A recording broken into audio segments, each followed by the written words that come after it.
నమస్తే అన్న. నమస్తే అమ్మా. అసలు జాగృతి సిద్ధాంతం ఏంటి? జాగృతి సిద్ధాంతం ఏంటంటే తెలంగాణ ప్రజలు తెలంగాణ సాధించుకున్న తర్వాత మరి బంగారు తెలంగాణ వస్తుందేమన్న ఆశతోని బంగారు తెలంగాణ ఆశ పెట్టి మరి ఉద్యమకారులకు కానివ్వండి మరి రకరకాల వ్యక్తులని మోసం చేసి బీఆర్ఎస్ ప్రభుత్వం ఏం చేయనటువంటి పరిస్థితులే. అటువంటి వారికి జాగృతి లక్ష్యం పెట్టుకుంది. అక్క కొత్త పార్టీ పెట్టడానికి వెనకాల ఆలోచన ఏంది? అసలుకి ధైర్యం ఏంటన్న అసలుకి అక్క కొత్త పార్టీ పెట్టడానికి? ధైర్యం ఉందమ్మా. తెలంగాణ ప్రజలు చెప్తున్నా కదా, ఈ రెండు పార్టీలకు విసిగెత్తి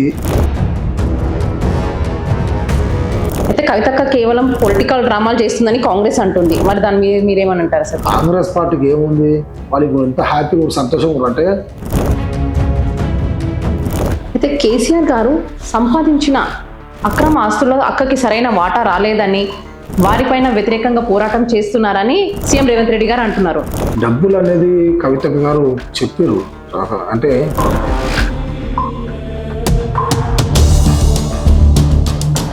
అక్క ఏ కాన్స్టిట్యుయెన్సీ నుంచి పోరాటం చేస్తారు? అంటే ఫస్ట్ పోటీ చేస్తారు. ఫస్ట్ సిద్దిపేట ఒకటి, మంచిర్యాలు, నిజామాబాద్ అనుకోండి. రాను ముందు